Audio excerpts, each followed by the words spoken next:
The text message came through at 11:47 a.m. on a Saturday. Family brunch at Riverside Country Club. 1 p.m. Don't be late.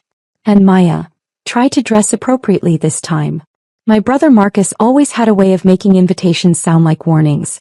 I stared at the message for a moment, then set my phone down on my desk. Through the floor-to-ceiling windows of my office, I could see the city stretching out below, but my mind was already somewhere else. Riverside Country Club. I hadn't been there in 6 months, not since I'd finalized the acquisition. The previous owners had been eager to sell. Too many debts, too much overhead, not enough vision. I'd paid cash.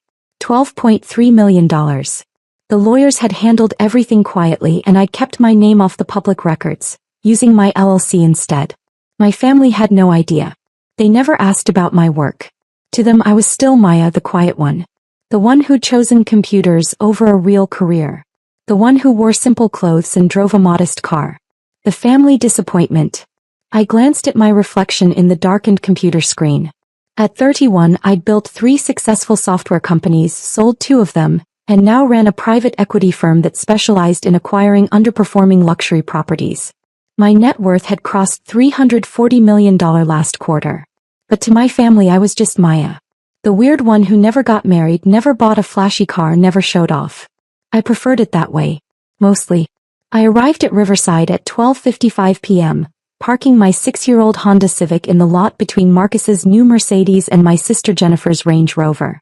The clubhouse gleamed white in the afternoon sun, its colonial architecture perfectly maintained. I'd approved the recent renovation budget myself, $2.8 million for the new terrace alone. Marcus was waiting at the entrance, arms crossed, wearing a polo shirt that probably cost more than my entire outfit. His eyes swept over me with barely concealed disgust. "You wore jeans," he said flatly. "Hello to you too, Marcus. This is a private club, Maya. There are standards." He stepped closer, lowering his voice. "I had to vouch for you to even get you in here. Try not to embarrass me." I smiled pleasantly. "I'll do my best." Inside, the dining room buzzed with the low hum of Wealth crystal clinking against china, subdued conversations, the occasional laugh from the bar area. My parents were already seated at a prime table by the windows overlooking the golf course. Dad's face was red, probably already on his second scotch. Mom looked up as we approached, her expression tightening. "Maya," she said, her tone managing to convey both greeting and disappointment in 2 syllables. "You came." "Of course, Mom." Jennifer arrived moments later with her husband Brad, both of them dressed like they'd stepped out of a country club catalog. Jennifer's eyes traveled over my outfit with the same disdain Marcus had shown. "Seriously," she whispered as she passed. "You couldn't even try?" I took my seat and picked up the menu, though I already knew every item on it. I'd worked with Chef Raymond personally on the updated spring menu. The pan-seared salmon was his specialty. "So," Dad began, settling back in his chair with his drink. "Your mother and I wanted to discuss something important." "Here it comes," I thought. "It's about the family trust," Mom added, glancing at Marcus and Jennifer with obvious pride. "Your father and I have been reviewing the distribution plans." Marcus leaned forward, his expression serious but satisfied. "Given our positions and contributions to the family legacy, it makes sense to adjust things." "Adjust things," I repeated quietly. "You're 31, Maya," Dad said. "Still unmarried. No real career to speak of. Those little computer projects of yours." He waved his hand dismissively. "We need to be realistic about who can properly manage family assets."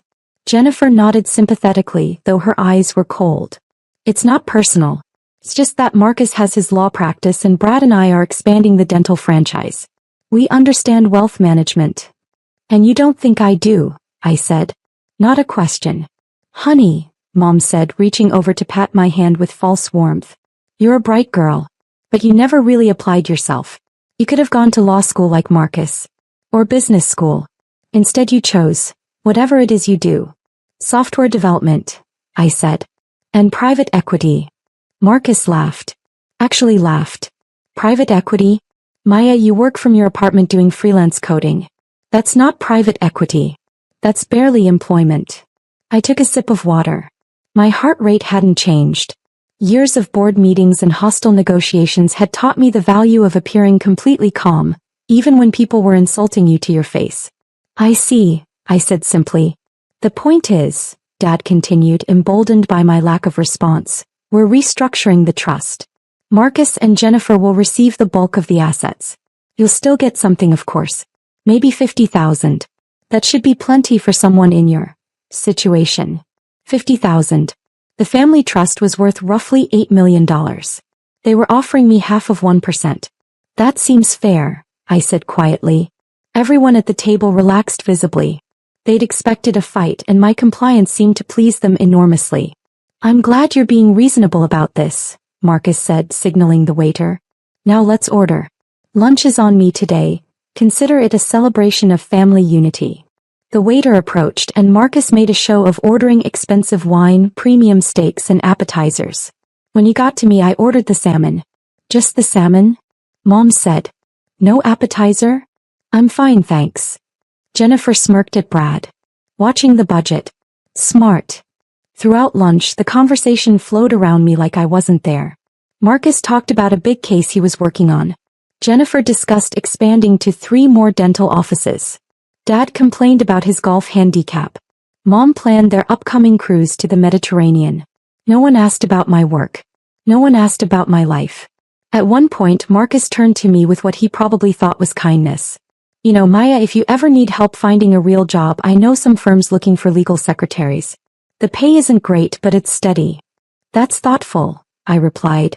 I'll keep it in mind. After lunch, Marcus suggested we move to the terrace for drinks. As we walked through the clubhouse, he nodded at various members, clearly proud to be seen here. At the terrace entrance, he casually swiped his membership card. Nothing happened. He frowned and tried again. The small light on the card reader stayed red. That's odd, he muttered, pulling out his phone. Must be a technical issue. A staff member approached. Sir, is there a problem? My card isn't working, Marcus said, his tone carrying an edge. He wasn't used to things not working for him. The staff member, a young woman named Rachel, I remembered hiring her 3 months ago, checked her tablet. Her expression shifted subtly. Mr. Wilson, I'm showing your membership status as under review. Under review? Marcus's voice rose. I've been a member here for 4 years. Check again. Rachel's fingers moved across the tablet screen. I'm sorry, sir, but I'm going to need to ask you to speak with management. If you'll wait here. I'm not waiting anywhere, Marcus snapped. Do you know who I am? I'm a partner at Henderson & Associates. I bring clients here. Important clients. Other club members were starting to notice the commotion. I stood slightly behind my family, saying nothing. Jennifer tried to defuse the situation. I'm sure it's just a computer error. Right, Maya? You understand computers. Tell them to fix it. Before I could respond, a familiar figure emerged from the main building. Robert Chin, the club's general manager, walked toward us with the purposeful stride of someone dealing with a problem. I'd promoted him to GM 2 months ago. He was excellent at his job. Mr. Wilson, Robert said, his voice professional but firm. I need to speak with you privately. I'm not going anywhere until this is sorted out, Marcus said. My membership card isn't working and your staff is being incredibly unhelpful. Robert's expression remained neutral. Sir, your membership payment hasn't been received for the past 2 months. According to club bylaws, that puts you in violation of 2 months. Marcus's face flushed. That's impossible. I have automatic billing set up. The automatic payment failed, Robert explained. We sent 3 notices to your email address. When we received no response, we were required to suspend membership privileges. Mom stepped forward. This is clearly a mistake. Marcus would never let something like this happen. Just run his card again. Charge whatever is owed. Robert hesitated, glancing at me for just a fraction of a second. I gave the slightest shake of my head. I'm afraid it's not that simple, Robert said. The outstanding balance with late fees is $14,780. And given the violation of club policies, the membership committee will need to review whether to allow renewal at all. $14,000. I watched Marcus's face cycle through shock, embarrassment, and anger. This is ridiculous, he sputtered. I want to speak to the owner. Right now. The owner doesn't typically involve herself in day-to-day membership issues, Robert said carefully.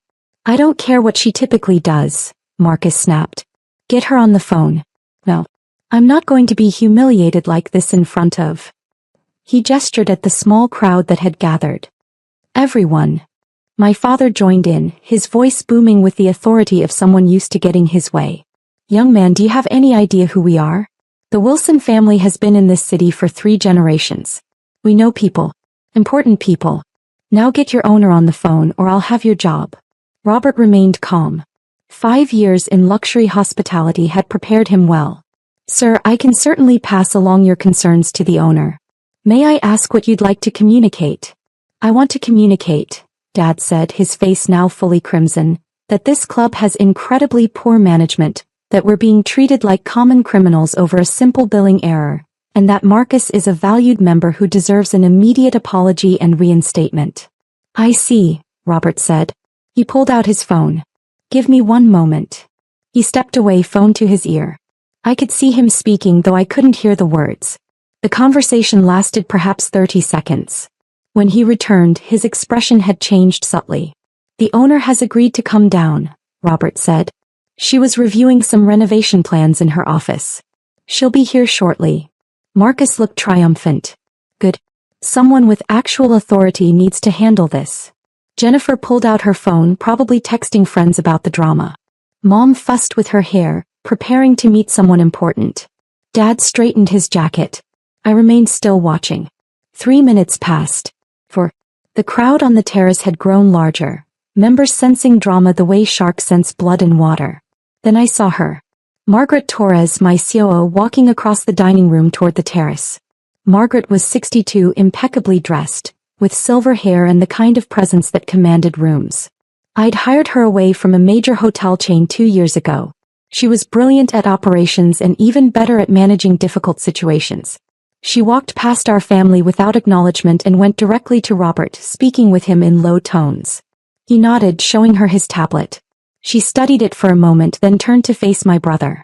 Mr. Wilson, she said, her voice carrying just enough to be heard by everyone nearby. I understand there's been some confusion about your membership status. Finally, Marcus said. Yes. Your incompetent staff suspended my membership over a billing error. I want an immediate apology and reinstatement. Margaret smiled, but it didn't reach her eyes. I see. And you'd like to speak with the owner about this? Yes. I was told she was coming down. She's here, Margaret said simply. Marcus looked around, confused. Where? Margaret turned and looked directly at me. Miss Chen, would you like to address Mr. Wilson's concerns? The terrace went completely silent. Every eye turned to me. I stepped forward slowly, my expression unchanged. Thank you, Margaret. What? Marcus said. What is this? I turned to Robert. Can you pull up Mr. Wilson's account history, please? Robert tapped his tablet, then turned it so Marcus could see. Your automatic payment failed on March 15th. The bank indicated insufficient funds. We sent email notices on March 16th, March 30th, and April 12th. We also left 2 voicemail messages. When we received no response, club policy required us to suspend the membership. Marcus's face had gone from red to pale. This is... Maya, what is this? Mr. Wilson, I said, keeping my voice professional. I purchased Riverside Country Club 6 months ago. The acquisition closed in October. I'm the owner.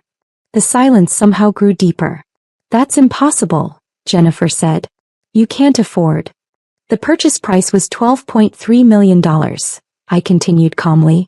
I also own the Grandview Hotel downtown, the Westlake Golf Resort, and as of last week, the Riverside Shopping Center. My private equity firm specializes in luxury property acquisitions. Mom's hand went to her throat. But you said you do computer work. I did computer work. Past tense. I sold my second software company 5 years ago for $87 million. I've been in private equity for the past 4 years. My current net worth is approximately $340 million. Dad's Scotch glass slipped from his hand, shattering on the terrace floor. Marcus found his voice, though it came out strangled. You've been letting us think you were broke. You never asked, I said simply. You assumed. I saw no reason to correct you. Margaret stepped forward. Miss Chen, regarding Mr. Wilson's membership. The suspension stands, I said. The notices were properly sent. The policy was clearly communicated. I see no reason to make an exception. Maya, Mom said, her voice desperate now. Surely you can't be serious. He's your brother. I turned to her. A brother who just told me I should be grateful for $50,000 from an $8 million trust. A brother who suggested I become a legal secretary because he assumed I was unemployed. A brother who, 30 minutes ago, told me to stop pretending I belong here. Jennifer tried a different approach. If you're really that wealthy, why do you live in an apartment? Why drive that old car? I live in the penthouse at Grandview, I said. Which I own. The old car gets me where I need to go. I don't need to prove my success to anyone. Apparently, you all need to prove yours to everyone. Robert leaned toward me, speaking quietly. Miss Chin, there's another matter. Mr. Wilson's father, Mr. James Wilson, also has a membership here. He's 2 months behind on payments as well. I looked at my father. His face had gone gray. Suspend it, I said. Paya. Mom gasped. You can't do this to your own father. Can't I? I met her eyes. Let me understand this correctly. An hour ago, you all decided I was worth less than 1% of the family trust because I don't understand wealth management. Now you want me to violate my own club's policies because we're related. Marcus tried one more time, his voice taking on a pleading tone I'd never heard before. Maya, come on.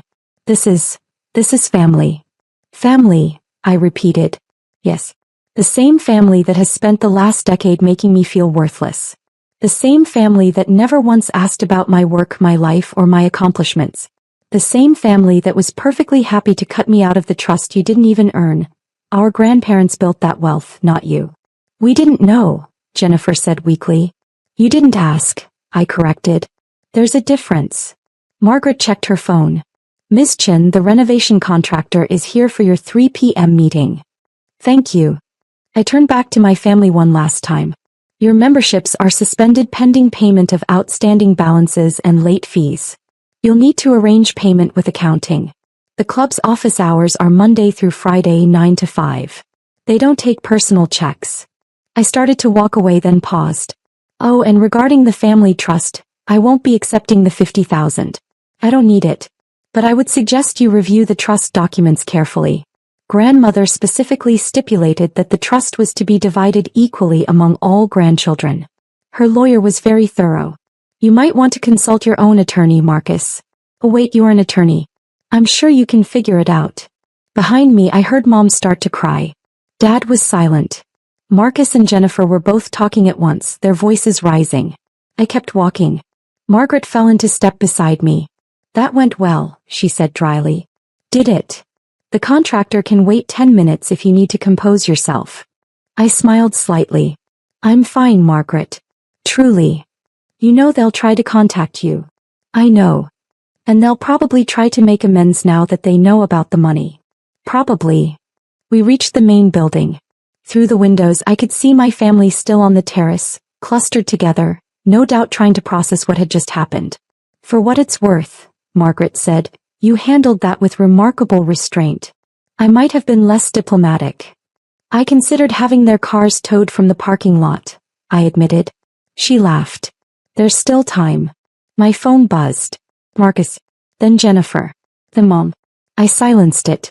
Miss Chin. Robert appeared, looking apologetic. I'm sorry to interrupt, but Mr. Marcus Wilson is demanding to speak with you again. He's threatening legal action. Legal action, I repeated. For what? He claims you're discriminating against him because of a family dispute. He's saying something about hostile business practices. Margaret snorted. He can't sue you for enforcing your own club's policies. Should I call security? Robert asked. I thought about it. About Marcus's red face. About Dad's broken glass. About Mom's tears. About how good it felt to finally stop being invisible to them.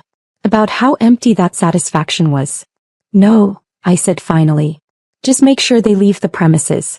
And Robert, make sure all future correspondence goes through the club's legal team. No exceptions. Understood. As he walked away, Margaret touched my arm gently. Are you sure you're all right? Ask me again tomorrow, I said. The contractor meeting took 40 minutes. We reviewed the pool renovation plans, discussed the timeline, negotiated the final price down by $50,000. Normal business. Normal life. When I left the club at 4:30, the parking lot was nearly empty. My family's cars were gone. In their place on the terrace, regular members sat enjoying the perfect spring weather, completely unaware of the drama that had unfolded. I sat in my Honda Civic for a moment, hands on the steering wheel, not starting the engine. My phone showed 37 missed calls, 15 text messages, 3 voicemails. I didn't open any of them. Instead, I started the car and drove home to my penthouse apartment, where the city lights were just beginning to flicker on against the darkening sky. Tomorrow I knew would bring more calls, more messages, probably lawyers, definitely drama. But tonight, I poured myself a glass of wine, stood at my floor-to-ceiling windows, and looked out at the city I'd conquered so quietly that my own family had never noticed. And I smiled. My phone rang again. Marcus. I watched it ring twice, 3 times, 4 times. Then I picked up. Hello. Why, His voice was different now. Smaller. We need to talk. Do we? Please. I didn't know. None of us knew. I know you didn't know, Marcus. That's exactly the problem. What do you want from us?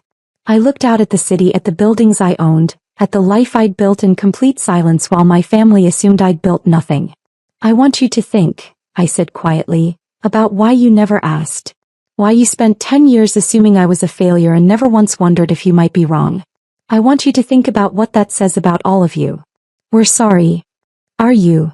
I interrupted. Are you sorry you treated me that way?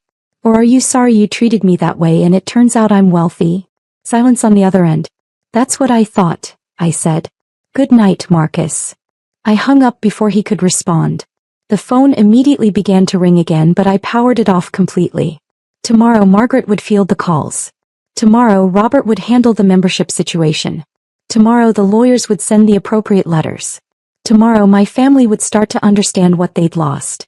But tonight was mine. I raised my wine glass to the city, to the empire I'd built in secret, to the quiet victory of proving nothing to no one until the perfect moment. To family, I whispered to the empty room. And somewhere below, in the parts of the city I owned, life went on, completely unaware that the strange woman in the old Honda Civic was their landlord, their boss, their silent benefactor. Just the way I liked it. My laptop sat on the coffee table, still open to the afternoon's work. A new property opportunity in Miami. A resort that was underperforming, undervalued, perfect for acquisition. I sat down and began reading through the prospectus, making notes in the margins, calculating potential returns. This was who I was. This was what I did. And my family had never bothered to ask. Their loss. Not mine.